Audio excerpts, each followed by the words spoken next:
Hello दोस्तों, तो स्वागत है आपके आज के वीडियो में। आज का वीडियो आप लोगों के लिए बहुत ही खास होने वाला है, क्योंकि आज हम आप लोग के लिए क्या है, Bihar secondary examination board sent up और एनुअल एग्जामिनेशन 2022 का मॉडल सेट, ठीक ना।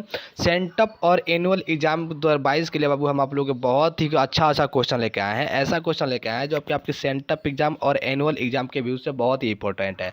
जो आप लोग का एग्जाम होने वाला है 2021 में सेंटअप का और 2022 में आप लोग का एनुअल एग्जाम का, जो कि 18 या 19 से सेंटअप का शुरू होने वाला है। तो बाबू सेम प्रोसेस रहता है, क्वेश्चन सेम ही रहता है। सेंटअप का एग्जाम इसलिए लिया जाता है ताकि आपको पता चले कि सिलेबस क्या है, क्वेश्चन का टाइप क्या है आगे एनुअल एग्जाम के पूछने का। मॉडल सेट न्यू पैटर्न, ठीक ना, न्यू पैटर्न पर बाबू आधारित है। इस क्वेश्चन को मैंने कल ही सेट किया, बहुत ही मेहनत लगा इसको सेट करने में, ताकि क्वेश्चन को अच्छी तरीका से आप लोग के सामने पेश किया जाए, ठीक है। बिहार बोर्ड एग्जामिनेशन पेपर इतिहास, ठीक ना, हम इन्हें पेपर इतिहास का लेकर आए हैं, हिस्ट्री का, ठीक ना, जिसको हम लोग हिस्ट्री बोलेंगे, ठीक ना। इसमें बाबू हम आप लोग को टॉप 100 क्वेश्चन कराएंगे, जिसमें से आप लोग को सही सही उत्तर देना है। टॉप 100 क्वेश्चन कराएंगे जो कि बहुत इंपॉर्टेंट है, आपको सही सही उत्तर देना है। और जिन बच्चों को आंसर पता है वो लोग कमेंट बॉक्स में उत्तर जरूर दीजिएगा, दोस्तों को शेयर कीजिए, ताकि सारे बच्चे इससे लाइव आकर जुड़ जाए। और सारे बच्चे लाइव आकर जब साथ में पढ़ते हैं तो कितना अच्छा लगता है, कितना बहुत ही मज़ा आता है, ठीक है। तो आप लोग एकदम अच्छा से पढ़िए, ठीक है, ताकि आप लोग बढ़िया से बढ़िया स्कोर कर सके आने वाले एग्जाम में, ठीक है। सेंटअप एग्जाम का जो है कि वैल्यू तो उतना ज़्यादा नहीं रहता है, लेकिन एनुअल एग्जाम में आप बढ़िया से बढ़िया स्कोर कर पाएँ, इसके लिए हमने आप लोग का हर प्रकार से मेहनत किया। अच्छा, वो एक आप लोग के लिए खास जानकारी आप लोग के लिए, ठीक ना, कि हमने आप लोग को बता रहा था कि अक्टूबर से हम आप लोग को कराने जा रहे हैं आप लोग को सब्जेक्टिव की तैयारी, ठीक ना, सब्जेक्टिव की तैयारी। तो बाबू हमने सभी सोच विचार करके हम और सर ने क्या कि एक पैड कोर्स का अनाउंसमेंट किया जाए, ठीक ना, पैड कोर्स का अनाउंसमेंट किया जाए, जिसमें आप लोगों की सारी विषयों की तैयारी और पीडीएफ को बिल्कुल मुफ्त में दी जाए, ठीक ना। पीडीएफ की तैयारी आप लोगों को कराया जाए, मतलब कि सब्जेक्टिव की तैयारी, सारे सब्जेक्ट की सब्जेक्ट की तैयारी और ऑब्जेक्टिव की तैयारी आप लोगों को बढ़िया से कराया जाए, ठीक ना। जो भी आप लोगों का सब्जेक्ट है, हिस्ट्री, ज्योग्राफी, पॉलिटी, इकोनॉमिक्स और सोशोलॉजी और साइकोलॉजी, ठीक ना, इसका ऑब्जेक्टिव और सब्जेक्टिव सारे बढ़िया से कराया जाए, और हिंदी इंग्लिश की तैयारी कराया जाए, ठीक ना। इसके लिए वो आप लोगों को क्या करना पड़ेगा कि व्हाट्सअप नंबर जो है कि ये मेरा और ये सर का है, तो इस पर मैसेज करना पड़ेगा। आप लोग पैड कोर्स लिख के और अपना सिलेबस लिख के मैसेज करना पड़ेगा आप लोगों को। सभी विषयों की तैयारी और पीडीएफ बिल्कुल मुफ्त में मिलेगा आप लोगों को, ठीक है। इसका फीस ज़्यादा नहीं रखा गया है बाबू, बहुत ही कम है, बहुत ही कम है। अगर आप मानिए तो एक व्यू से बहुत ही कम है, ठीक ना। मात्र 499 रुपये में पैड कोर्स रखा गया है। और हम वादा करते हैं कि अगर आप लोग अच्छे से और मन से पढ़ते हैं तो 400 प्लस मार्क्स तो पक्का लेके आ ही जाएंगे, ठीक है। बाबू ये पैड कोर्स लाने का यही एक व्यू है कि अगर सब्जेक्टिव की तैयारी हम कराते हैं आप लोग को, तो आप लोग बहुत अच्छे से पढ़िएगा, ठीक ना। क्योंकि अगर कुछ दिया जाता है तभी लगता है कि यार कुछ तो दिए हैं, तो बहुत अच्छे से पढ़ पाएंगे, ठीक है। तो सब्जेक्टिव की तैयारी और ऑब्जेक्टिव और टोटल माने पीडीएफ के साथ हम आप लोगों को देंगे, ठीक ना, जो कि मात्र 499 रुपये में। अब इस 499 में बाबू जो लड़के गरीब और असहाय है उनके लिए थोड़ा बिल्कुल छूट के भी व्यवस्था है, ठीक है। तो आप लोग को इस नंबर पे नोट कर लीजिए, ये 2 नंबर, इस पे आप लोग को व्हाट्सएप पे पैड कोर्स लिख के बस आप लोग को कमेंट कर देना है, पैड कोर्स लिख के नाम लिख के और अपना सब्जेक्ट टोटल लिख के कर देना है, ठीक है। तो जल्दी से जल्दी सारे बच्चे इस पैड कोर्स को ले लीजिए, ताकि हम सब्जेक्ट की तैयारी आप लोग को करा दें, और सब्जेक्टिव ऑब्जेक्टिव और सबकी तैयारी आप लोग के सामने हम कराते। के जनवरी 10 तक हमको लगता है कि सारे हम कंप्लीट कर देंगे, ठीक ना। सारा आप लोग का चैप्टर जो है कि कंप्लीट कर देंगे, जो कि आपका हिस्ट्री में 15 चैप्टर है, पॉलिटी में सब मिला के वो 10 और 9 19 चैप्टर है, ये सब कंप्लीट कर देंगे, ठीक है। तो बहुत बढ़िया आप लोग का, ठीक ना। तो ये आप लोग के लिए बहुत बढ़िया अपॉर्चुनिटी है, ठीक है। तो आप लोग लेना ना भूले, मात्र 499 रुपये में है, बहुत ज़्यादा नहीं है बाबू। और गरीब और असहाय लोगों के लिए हमने छूट भी रख दिया है, ठीक ना, बहुत छूट रखे हैं, आप लोग बताइएगा तो हम लोग बता देंगे कि हाँ चलिए ठीक है, छूट रखा जाएगा, ठीक है। चलिए अब आगे शुरू करते हैं बाबू, क्वेश्चन पे आते हैं सीधा हम। क्वेश्चन पे आते हैं बाबू, आज हिस्ट्री का प्रथम चैप्टर का क्वेश्चन, सॉरी पहला क्वेश्चन है कि सिंधु सभ्यता का क्षेत्रफल किस आकार का था। ये क्वेश्चन बहुत इंपॉर्टेंट है बाबू, क्योंकि ये कई एग्जाम में पूछा भी है कि सिंधु सभ्यता का क्षेत्रफल किस आकार का था। तो अगर हम बात करते हैं सिंधु सभ्यता के क्षेत्रफल का, तो आप देखिएगा कि इसका जो क्षेत्रफल था वो त्रिभुजाकार था। क्या था? त्रिभुजाकार था। सिंधु सभ्यता का जो क्षेत्रफल था वो त्रिभुजाकार था। तो अगर त्रिभुजाकार कहीं ऑप्शन में तो मारिए, तो डी विल बी आंसर। अब हम यहाँ पे देखते हैं बाबू, ठीक ना, यहाँ पे कुछ लाइनें याद रख लीजिए कि त्रिभुजाकार था। तो इसका ये जो पूरब है, ये पश्चिम है, ये उत्तर है, ये दक्षिण है। तो पूरब से पश्चिम और उत्तर से दक्षिण की सारी लंबाई और जो है कि आपका ये किस स्थान से लेकर किस स्थान तक फैला हुआ है ये लिखना पड़ता है, ठीक ना। तो इसका हम आप लोग को सब्जेक्टिव कराते समय में इसका टोटल हम आप लोग को डिफिनेशन बताएंगे और मैप का पूरा रिवॉल्व करवा देंगे, ठीक है। चलिए क्वेश्चन नंबर 2 पे आते हैं कि सिंधु सभ्यता में युगल सावधान कहाँ से मिला है। क्वेश्चन नंबर 2 देखिएगा, युगल सावधान कहाँ से मिला है, ठीक है। युगल सावधान का मतलब होता है कि एक शव को दफनाया गया है, जो दफनाया गया शव जहाँ पे दो शव को दफनाया गया है, ठीक ना। कहाँ पे, जहाँ पे दो शव को एक साथ दफनाया गया है उसी को युगल सावधान कहते हैं। तो सिंधु सभ्यता में युगल सावधान कहाँ से मिला है, तो अब वो मिला है लोथल से मिला है। कहाँ से मिला है, लोथल से। और लोथल कहाँ है, गुजरात में है, ठीक है। अगर क्वेश्चन आप लोग से ये पूछता है कि लोथल किस नदी के किनारे है, तो लोथल है बाबू भोगवा नदी के किनारे, याद रखिएगा।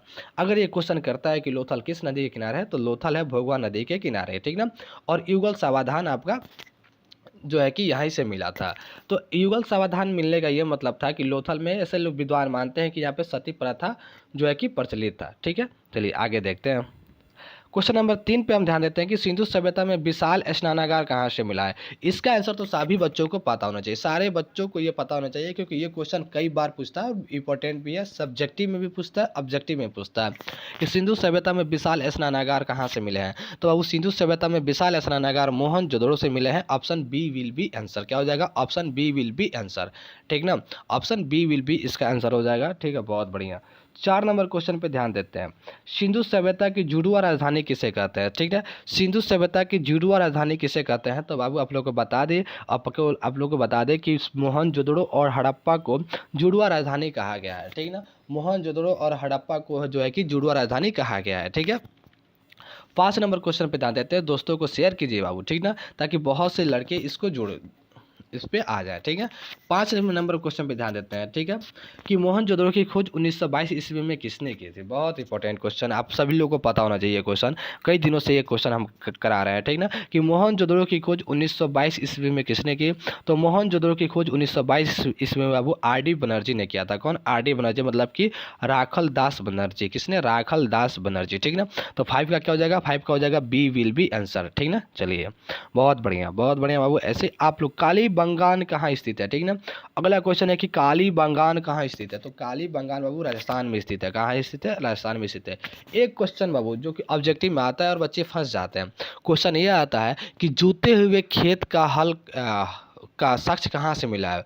जूते हुए खेत का साक्ष्य कहाँ से मिला है, तो बाबू जूते हुए खेत का साक्ष्य हमें काली बंगान से मिला है। कहाँ से मिला है, काली बंगान से मिला है। जहाँ से खेत जूता हुआ हो उसका साक्ष्य हमें काली बंगान से मिला है, ठीक है। चलिए 7 नंबर क्वेश्चन पे ध्यान देते हैं कि लोथल कहाँ स्थित है। लोथल अब गुजरात में स्थित है। ये क्वेश्चन लगता है इसका ऑप्शन पूरा नहीं हुआ है, बी विल बी इसका आंसर हो जाएगा कि लोथल गुजरात में स्थित है, ठीक है। 8 नंबर पे ध्यान देते हैं। 8 नंबर क्या है कि हड़प्पा सभ्यता का सबसे बड़ा नगर कौन सा था। ये क्वेश्चन पे ध्यान दीजिएगा, ये आपका पीछे प्रीवियस ईयर में भी कई बार पूछा है, ठीक ना, कि हड़प्पा सभ्यता का सबसे बड़ा नगर कौन था। तो हड़प्पा सभ्यता का सबसे बड़ा नगर बाबू मोहनजोदड़ो था। तो कौन सा था, मोहनजोदड़ो था, ठीक है। Option A will be answer. जितने लोगों का आंसर आ रहा है बहुत ही बिल्कुल बहुत ही सही है आप लोगों का, ठीक ना। चलिए ऐसे ही सेशन में बने रहिए और दोस्तों को शेयर कीजिए। वीडियो को जो लोग अभी तक लाइक नहीं किया और सब्सक्राइब नहीं किया, सबसे पहले वो काम कीजिए, ठीक है। 9 नंबर क्वेश्चन पे ध्यान देते हैं कि समुद्रगुप्त की तुलना किस यूरोपीय शासक से की जाती थी, ठीक है। यहाँ पे ध्यान दीजिएगा कि समुद्रगुप्त की तुलना किस यूरोपीय शासक से की जाती थी। तो बाबू समुद्रगुप्त की जो तुलना थी वो नेपोलियन से की जाती थी। किससे, नेपोलियन से की जाती थी। चलिए पाटलिपुत्र नगर की स्थापना किसने की थी। इस क्वेश्चन में देखिए बाबू यहाँ से 2 क्वेश्चन निकल के आएगा कि पाटलिपुत्र नगर की स्थापना किसने की थी। तो पाटलिपुत्र नगर की स्थापना वो उदयन ने किया था। कौन, उदयन। यहाँ उदयन लिखा हुआ है लेकिन वो मिस स्पेलिंग हो गया है, ठीक ना। यहाँ पे आप लोग को उदयन होगा, ठीक ना। एक चीज़ बताते हैं बाबू, पाटलिपुत्र नगर की स्थापना किसने की थी, उदयन हो गया था। एक क्वेश्चन तो आपका क्लियर हो गया, लेकिन एक क्वेश्चन और करता है कि पाटलिपुत्र नगर की स्थापना किन नदियों के संगम पर हुआ है, ठीक ना। ये क्वेश्चन पूछता है तो बाबू वो हो जाएगा आपका गंगा और पुनपुन और सोन नदी। जीपीएस, गंगा पुनपुन और सोन नदी के संगम पे हुआ है। जीपीएस, जीपीएस समझते हैं ना, जीपीएस, हाँ। गंगा पुनपुन और सोन नदी के संगम पे जो है कि पाटलिपुत्र का निर्माण हुआ है, ठीक ना। पाटलिपुत्र का निर्माण हुआ था और उदयन किया था, ठीक है। चलिए 11 नंबर क्वेश्चन पे ध्यान देते हैं कि इंडिका का लेखक कौन था, ठीक ना। इंडिका का लेखक कौन था। इंडिका। इंडिका का लेखक कौन था? वो तो इंडिका का लेखक था मेगास्थनीज। कौन था? मेगास्थनीज। आपको बता दें कि जब जब चंद्रगुप्त मौर्य से सेल्यूकस निकेटर हार गया था, यूनान का शासक सेल्यूकस निकेटर युद्ध हार चुका था, तो सेल्यूकस निकेटर ने अपनी पुत्री हेलेना की शादी चंद्रगुप्त मौर्य के साथ कर दी। किसकी शादी? हेलेना की शादी जो है कि चंद्रगुप्त मौर्य के साथ कर दी। और उसी के साथ एक राजदूत भी भेजा था, जिस राजदूत का नाम था मेगास्थनीज। मेगास्थनीज जैसे भारत आया, उसने अपने आंखों से जो भी देखा भारत में, जो चल रहे शासन, चल रहे लोगों के बीच जो देखा भारत में, उसको एक पुस्तक में सम्मिलित किया। और उस पुस्तक का क्या नाम है? इंडिका पुस्तक। क्या नाम है? इंडिका पुस्तक। ठीक है। अगला क्वेश्चन पे ध्यान देते हैं बाबू। ठीक है ना। अगला क्वेश्चन है कि मौर्य वंश का प्रथम शासक कौन था? ठीक है। नीचे भी दो ऑप्शन है बाबू, ठीक ना, लेकिन आपका आंसर हमको लगता है कि यहीं पे है। ठीक ना। मौर्य वंश का प्रथम शासक कौन था? मतलब कि मौर्य वंश का संस्थापक या फिर उसका प्रथम शासक कौन था? तो वो था वो चंद्रगुप्त मौर्य। कौन था?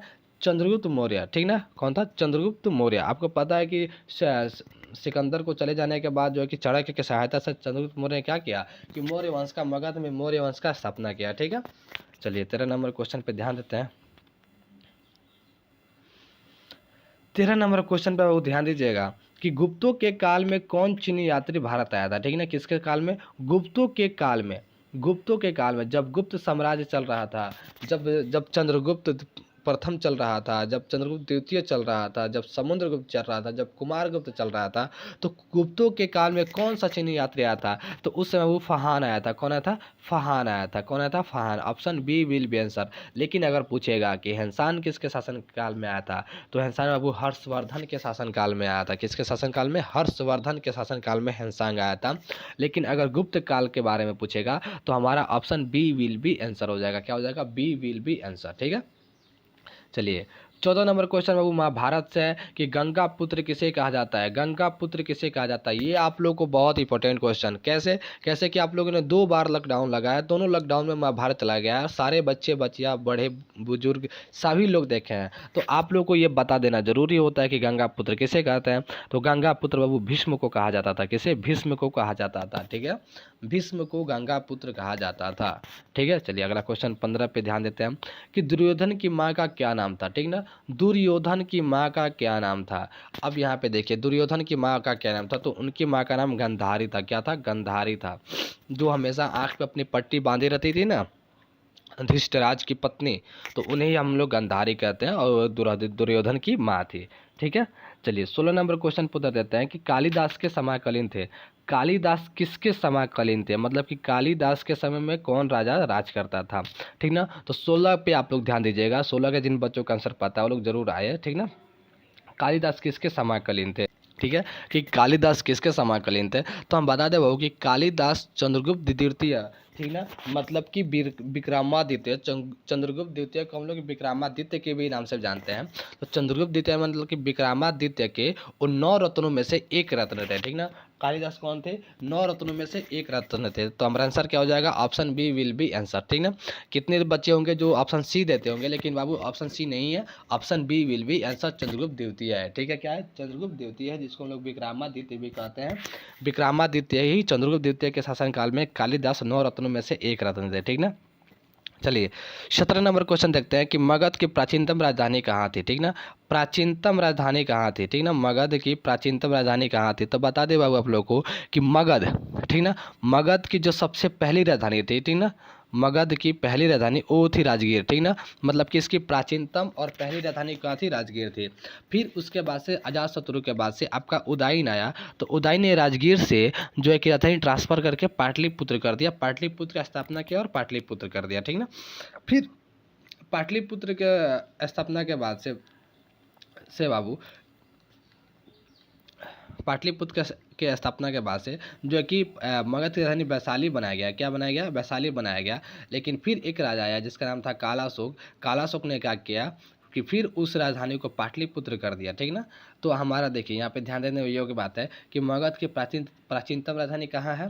राजगीर में है। ठीक ना। राजगीर में है। लेकिन फिर भी पूछता है कि पाटलिपुत्र की स्थापना किसने किया? तो उदयन किया था। ठीक ना। राजगीर के बाद से मेरा पाटलिपुत्र हुआ, पाटलिपुत्र से वैशाली हुआ, वैशाली से फिर पाटलिपुत्र हो गया। ठीक है। तो इस पर आप लोग को ध्यान देना है। ठीक है। चलिए 18 नंबर क्वेश्चन पे ध्यान देते हैं कि इलाहाबाद प्रशस्ति के लेखक कौन थे, ठीक है ना। इलाहाबाद प्रशस्ति के लेखक कौन थे, तब वो 18 का आपका आंसर हो जाएगा सी विल बी आंसर। कौन थे, हरिसेन थे। कौन थे, हरिसेन थे। इलाहाबाद प्रशस्ति के लेखक कौन थे, हरिसेन थे। Option C will be answer, ठीक है। चलिए 19 नंबर क्वेश्चन पे देते हैं कि उदंतपुरी विश्वविद्यालय कहाँ स्थित था, ठीक है ना।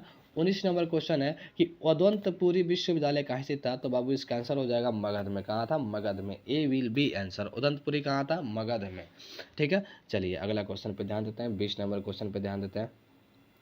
20 नंबर क्वेश्चन है कि शक संवत की शुरुआत कब से मानी जाती है। ये कच लिख दिया गया है बाबू, लेकिन ये होगा कब। शक संवत की शुरुआत कब से मानी जाती है, तब उस शक संवत की जो शुरुआत होती है वो 78 ईस्वी से मानी जाती है। कब से, 78, ठीक ना, यानी कि 78 से मानी जाती है। 78 ईस्वी से मानी जाती है। ये संवत क्या होता है बाबू, ये संवत होता है जहाँ से हम लोग डेट अपना शुरू करते हैं गिनना, ठीक ना। तो कई प्रकार के संवत चलते हैं। शक संवत चलता है, विक्रम संवत चलता है, ठीक है, हिजरी संवत चलता है, ठीक ना। लेकिन अभी सब लोग हम लोग जो है कि इंग्लिश वाला मानते हैं। 1 2 3 1 2 3 1 दिन 2 दिन 3 दिन ये सब मानते हैं, ठीक है। 21 पे आइएगा, ठीक ना। ये देखिएगा, हीनयान और महायान किस धर्म से संबंधित है। हीनयान और महायान किस धर्म से संबंधित है, बता दे बाबू कि ये बौद्ध धर्म से संबंधित है। आगे जाके बौद्ध धर्म को 3 भाग में बांट दिया गया। 3 भाग में बांट दिया गया। पहला हीनयान, दूसरा महायान और तीसरा वर्जयान, ठीक ना। कौन सा, हीनयान, महायान और वर्जयान, ठीक है। तो यही पूछता है कि हीनयान और महायान किस धर्म से संबंधित है, तो हीनयान और महायान बौद्ध धर्म से संबंधित है, ठीक है। चलिए 22 नंबर क्वेश्चन पे ध्यान दीजिएगा, ठीक ना। 22 नंबर क्वेश्चन पे कि जैन धर्म के 24वें तीर्थंकर कौन थे, ठीक ना। जो जैन धर्म का स्थापना किया गया था महावीर स्वामी के द्वारा, ठीक ना। तो जैन धर्म के 24वें तीर्थंकर कौन थे, तो जैन धर्म के 24वें तीर्थंकर महावीर स्वामी थे। क्या थे, महावीर स्वामी थे, ठीक ना। Option D will be answer. तो जितने भी लोगों का ऑप्शन डी आ रहा है वो बहुत ही अच्छा है, ठीक ना। तो बाबू आप लोग देर मत कीजिए, अपने दोस्तों को शेयर कीजिए। और जो लड़के नए आए हैं, ठीक ना, जो लड़के अभी चैनल पे नए आए हैं वो लोग चैनल को सब्सक्राइब जरूर करेंगे, क्योंकि आप लोग यहाँ पे आप लोगों को सब चीज़ की तैयारी मतलब कि ऑब्जेक्टिव कराया जाता है। अब तो हम आप लोग के लिए पैड कोर्स भी लेकर चले आए हैं, ठीक ना। पैड कोर्स भी लेकर चले आए हैं जो कि बहुत ही सस्ता है, 499 रुपया, और गरीब और असहाय बच्चों के लिए छूट भी है हमारे पास, ठीक ना। तो आप लोग बिना देरी किए पैड कोर्स ले लीजिएगा, ताकि आप लोग को एग्जाम में सब्जेक्टिव और ऑब्जेक्टिव की तैयारी बहुत बढ़िया से कराया जा सके, ठीक है। वो बता दें कि इस वर्ष जो है कि एग्ज़ाम बहुत हार्ड होने वाला है। क्योंकि इस बार क्या होता है कि 11th में, ठीक ना, क्या हुआ था, एक बात बताते हैं आप लोगों को कि 11th में बिना एग्जाम ले सारे बच्चों को पास कर दिया गया। बिना एग्जाम ले सारे बच्चों को पास कर दिया। अब ये सारे बच्चे एक साथ जो है कि क्वालिफाई करेंगे किसके लिए, 12th के लिए। तो कहीं ना कहीं भीड़ ज़्यादा होगा। अब इस भीड़ को कम करने के लिए बिहार बोर्ड जो है कि कड़ाई से इसके साथ एग्जाम लेगा, रिजल्ट में कुछ कमी करेगा। तो यहाँ हमको बचना है, इससे हमको बचना है, ठीक ना। और हमें पार कर जाना है किसी तरह, ठीक है। तो आप लोग पैड कोर्स लीजिए, ठीक ना, ताकि देरी ना हो, ठीक ना। चलिए आते हैं 23 नंबर क्वेश्चन पे ध्यान देते हैं। 23 नंबर क्वेश्चन पे ध्यान देते हैं कि कर्ण की माता कौन थी, ठीक ना। कर्ण की माता कौन थी। 23 नंबर क्वेश्चन पे ध्यान दीजिएगा कि कर्ण की माता कौन थी, तो कर्ण की माता कुंती थी, ठीक ना। कौन थी, कुंती थी। कौन थी, कुंती थी। आते हैं यहाँ पे 24 नंबर क्वेश्चन पे ध्यान दीजिएगा कि जैन धर्म के संस्थापक तीर्थंकर कौन थे, ठीक ना। बाबू यहाँ पे थोड़ा क्वेश्चन रॉन्ग हो गया है, ठीक ना। यहाँ पे संस्थापक नहीं है, यहाँ पे प्रथम है। कौन सा, प्रथम है, ठीक ना। कि जैन धर्म के प्रथम तीर्थंकर कौन थे, ठीक ना। जैन धर्म के प्रथम तीर्थंकर कौन थे, तो वो प्रथम कौन थे, तो प्रथम थे ऋषभ देव। कौन थे, ऋषभ देव। कौन थे, ऋषभ देव इसके प्रथम तीर्थंकर थे, ठीक ना। 24 का क्या हो जाएगा, 24 का सी विल बी आंसर हो जाएगा, ठीक ना। 24 का सी विल बी आंसर। चलिए 25 नंबर क्वेश्चन, ये बहुत इंपॉर्टेंट क्वेश्चन है। 25 नंबर 25 नंबर क्वेश्चन बहुत इंपॉर्टेंट है आपको, एनुअल एग्जाम के व्यू से तो बहुत अच्छा है, ठीक ना। नोट कर लीजिएगा कि प्रथम बौद्ध संगीति कहाँ हुई थी, तो प्रथम बौद्ध संगीति वो राजगीर में हुई थी, ठीक ना। किसका हुई थी, राजगीर में हुई थी। 25 का क्या हो जाएगा, 25 का ए विल बी आंसर। लेकिन अगर क्वेश्चन करेगा कि प्रथम बौद्ध संगीति किसके शासनकाल में हुई थी, तो प्रथम बौद्ध संगीति अजात शत्रु के शासनकाल में हुई थी। किसके, अजात शत्रु के शासनकाल में राजगीर में हुआ था, ठीक है। अगर दूसरा पूछता है कि दूसरा बौद्ध संगीति कहाँ हुआ था, ठीक ना, तो दूसरा बौद्ध संगीति बाबू हम बता दें आप लोग को कि दूसरा आप लोग को पाटलिपुत्रा में हुआ था, ठीक है। दूसरा क्या हुआ था, पाटलिपुत्रा में हुआ था, ठीक है। चलो आते हैं तो फिर यहाँ पे क्वेश्चन है 26 नंबर क्वेश्चन है, ठीक ना, कि बाबू यहाँ के लिए सॉरी आप लोगों को, जो हमने बताया कि प्रथम बौद्ध संगीति राजगीर में हुआ था, लेकिन द्वितीय के लिए सॉरी, द्वितीय पाटलिपुत्र में नहीं, द्वितीय वैशाली में हुआ था काला अशोक के समय में, ठीक ना। कब हुआ था? वैशाली में हुआ था, उसके लिए सॉरी आप लोगों को, ठीक ना। आते हैं 26 नंबर क्वेश्चन पे, द्वितीय बौद्ध संगीति कहाँ हुई थी, ठीक ना। द्वितीय बौद्ध संगीति बाबू आपको वैशाली में हुआ था, और वैशाली में काला अशोक के समय में हुआ था। किसके? काला अशोक के समय में हुआ था, ठीक ना। काला अशोक के समय हुआ था, जो कि शिशुनाग वंश का शासक था, ठीक ना। कौन था? शिशुनाग वंश का शासक था, वो वैशाली में हुआ था, ठीक है। चलिए अगला पेज होता है, अगला क्वेश्चन देखते हैं कि चतुर्थ बौद्ध संगीति कहाँ हुई थी, ठीक ना। चतुर्थ बौद्ध संगीति कहाँ हुई थी बाबू? तो चतुर्थ बौद्ध संगीति आपको बता दें कि श्रीनगर में हुआ था। कहाँ हुआ था? श्रीनगर में हुआ था। और ये किसके शासनकाल में हुआ था? तो ये कनिष्क के शासनकाल में हुआ था, ठीक ना। किसके शासनकाल में हुआ था? कनिष्क के शासनकाल में हुआ था। बाबू एक क्वेश्चन पे ध्यान दीजिएगा, यहाँ पे श्रीनगर लिखा है, यहाँ पे आप लोग को कश्मीर भी डाल सकता है, ठीक ना। क्या? कश्मीर भी डाल सकता है, तो आपका आंसर क्या हो जाएगा? डीए होगा, कश्मीर या फिर श्रीनगर, यही आपका आंसर होगा, ठीक ना। और इसका संस्थापक कौन था, मतलब कि इसको कराया कौन था? तो इसका कनिष्क कराया था, जो कि कुषाण वंश से संबंधित है, ठीक ना। 28 नंबर क्वेश्चन पे ध्यान देते हैं, ठीक ना। 28 नंबर 28 नंबर क्वेश्चन है कि वैदिक सभ्यता थी, ठीक ना। तो वैदिक सभ्यता बाबू कौन सी सभ्यता थी? एक नगरीय सभ्यता थी, या फिर ग्रामीण थी, फिर कोई नहीं, फिर शिकारी? शिकारी तो ऑप्शन होगा नहीं, ठीक ना। तो यहाँ पे आपको बता दें कि ग्रामीण सभ्यता थी, ठीक ना। क्या थी? वैदिक सभ्यता हमारा बाबू ग्रामीण सभ्यता थी। यहाँ पे आप लोग को दो क्वेश्चन हम क्लियर करा रहे हैं, याद रखिएगा। पहला क्वेश्चन कि एक पूछता है कि हड़प्पा सभ्यता किस प्रकार के सभ्यता थी? तो बाबू हड़प्पा सभ्यता नगरीय सभ्यता थी, ठीक ना। नगरीय मतलब कि शहरीय सभ्यता थी। लेकिन अगर वैदिक सभ्यता पूछे तो वैदिक सभ्यता ग्रामीण सभ्यता थी, ठीक ना। क्या थी? ग्रामीण सभ्यता थी। चलिए 29 नंबर क्वेश्चन पे ध्यान देते हैं कि सांची का बौद्ध स्तूप किसने बनाया था, ठीक ना। सांची का बौद्ध स्तूप किसने बनाया था? तो सांची का बौद्ध स्तूप बाबू हमने बता दिया आप लोगों को कि सांची का बौद्ध स्तूप अशोक बनाया था। किसने? अशोक। क्या हो जाएगा? 29 का सी विल बी आंसर। किसने कहा था? 29 का सी विल बी आंसर, ठीक है। चलिए 30 नंबर क्वेश्चन पे ध्यान देते हैं कि सर्वाधिक सोने के सिक्के किसके काल में मिले हैं? सर्वाधिक सोने के सिक्के किसके काल में मिले हैं? तो बाबू आप लोग को बता दें कि सर्वाधिक सोने के सिक्के गुप्त काल में मिले हैं। किसके काल में? गुप्त काल में मिले हैं। लेकिन अगर ये पूछता है क्वेश्चन कि सर्वप्रथम जो है कि सोने के सिक्के किसने जारी किए, तो सर्वप्रथम सोने के सिक्के बाबू यूनानों ने जारी किया था। हिंद यूनान जो है कि जिनको हम लोग इंडो ग्रीक बोलते हैं, उन्होंने ही सर्वप्रथम सोने के सिक्के भारत में जारी किए थे। लेकिन अगर सर्वाधिक पूछेगा कि सोने के सिक्के किसने जारी किए, तो होगा गुप्त काल, ठीक ना। चलिए आपका 30 का A B will be answer. ये क्वेश्चन पे देखते हैं कि किस शासक ने राजधानी दिल्ली से दौलताबाद स्थानांतरित किया था? देखिए बाबू, दिल्ली में भी दिल्ली सल्तनत क्या करते थे कि राजधानी स्थानांतरित किया करते थे, ठीक ना। तो कौन सा शासक था जिसने दिल्ली से दौलताबाद जो है कि राजधानी अपना स्थानांतरित कर दिया? तो वो था मोहम्मद बिन तुगलक। कौन था? मोहम्मद बिन तुगलक था, जो कि अपनी राजधानी दिल्ली से दौलताबाद कर दिया, दौलताबाद कर दिया, ठीक है। चलिए 32 नंबर क्वेश्चन पे ध्यान देते हैं कि अकबर का वित्त मंत्री कौन था? तो ये क्वेश्चन तो सबको पता होना चाहिए, ठीक ना, क्योंकि ये कई बार पूछा भी और कई पीडीएफ में हमने कराया भी है आप लोग को कि अकबर का वित्त मंत्री कौन था। तो अकबर का वित्त मंत्री बाबू टोडरमल था। कौन था? टोडरमल था। Option D will be answer. ये क्वेश्चन क्यों कराया जाता है बार बार? क्योंकि ये पूछता है, बहुत इंपॉर्टेंट है बाबू ये आपका एनुअल और सेंटर के एग्जाम से। अकबर का वित्त मंत्री कौन था? तो टोडरमल था। क्या था? टोडरमल था। अगर क्वेश्चन करते हैं 33 नंबर क्वेश्चन कि 33 नंबर क्वेश्चन पे ध्यान देते हैं कि भारत का प्रथम मुगल सम्राट कौन था, ठीक ना। भारत में प्रथम मुगल सम्राट कौन था? तो भारत का प्रथम मुगल सम्राट बाबू बाबर था। कौन था? बाबर था, क्योंकि यह 1526 ईस्वी में प्रथम पानीपत युद्ध लड़ाई लड़के इब्राहिम लोदी को हरा करके भारत में आया था, ठीक है। तो क्या हो जाएगा? बाबर हो जाएगा, ठीक है। चलिए अगला क्वेश्चन पे ध्यान देते हैं 34 नंबर पे, ठीक ना, कि अकबर निम्नलिखित में से किस पर अधिकार नहीं कर सका, ठीक ना। अकबर ने निम्नलिखित में से किस पर अधिकार नहीं कर सका? आपके पास के ऑप्शन है मारवाड़, मेवाड़, जयपुर, चित्तौड़, ठीक ना। तो 34 का क्या हो जाएगा? तो हम बताते हैं बाबू, 34 का हो जाएगा चित्तौड़, ठीक ना। क्या हो जाएगा? चित्तौड़। चित्तौड़ पे जो कि अकबर शासन नहीं कर पाया था, चित्तौड़ पे अकबर शासन नहीं कर पाया था, ठीक है। 35 नंबर क्वेश्चन पे ध्यान देते हैं कि विजयनगर साम्राज्य की स्थापना कब हुई थी, ठीक है। विजयनगर साम्राज्य की स्थापना कब हुई थी? तो बाबू 1336 ईस्वी में हुआ था। Option C will be answer. Vijayanagara साम्राज्य की स्थापना कब हुआ था? तो 1336 ईस्वी में हो जाएगा, ठीक ना। Option C will be answer. जितने लोगों का आ रहा है सही है। 36 नंबर क्वेश्चन पे ध्यान दीजिए कि उत्तर भारत में भक्ति आंदोलन का आरंभ किस संत ने किया था? उत्तर भारत में, ठीक ना, उत्तर भारत में जो है कि भक्ति आंदोलन का प्रकार आरंभ किस संत ने किया था, ठीक है। तो 36 का हो जाएगा ए, रामानंद ने किया था। किसने किया था? रामानंद ने किया था। उत्तर भारत में किसने किया था? रामानंद ने किया था, ठीक है। चलिए 37 नंबर क्वेश्चन, इब्न बतूता किस देश का यात्री था? इब्न बतूता मोरक्को का ही यात्री था, ठीक ना। Option A will be answer.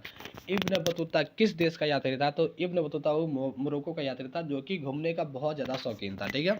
38 number question देखते हैं।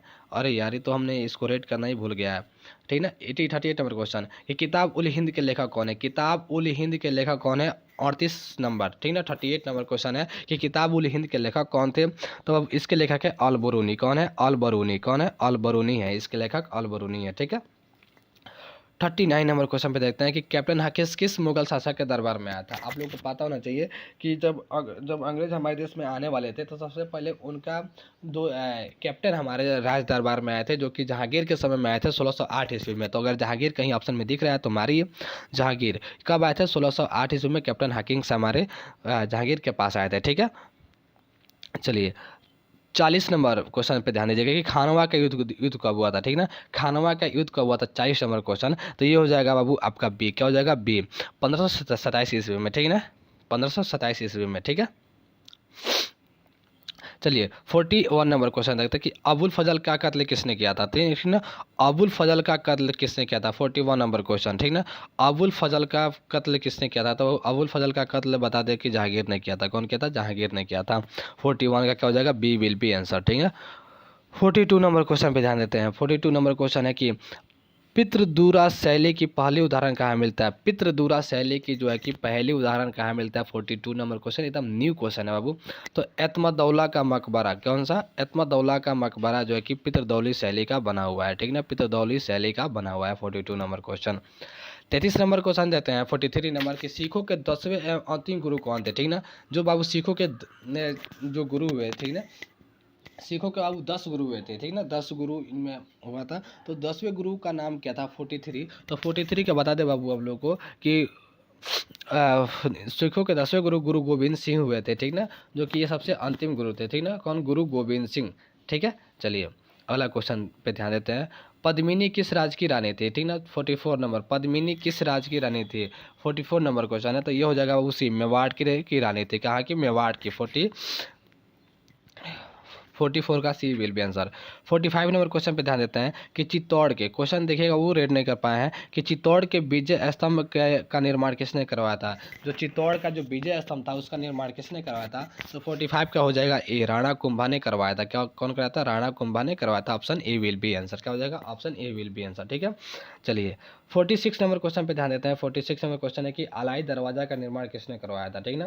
किसने? अलाई दरवाजा का निर्माण किसने करवाया था, ठीक ना। तो ये बाबू हो जाएगा फिरोज खिलजी ने करवाया था। क्या हो जाएगा? सॉरी, अलाउद्दीन खिलजी ने करवाया था। किसने? अलाउद्दीन खिलजी ने करवाया था।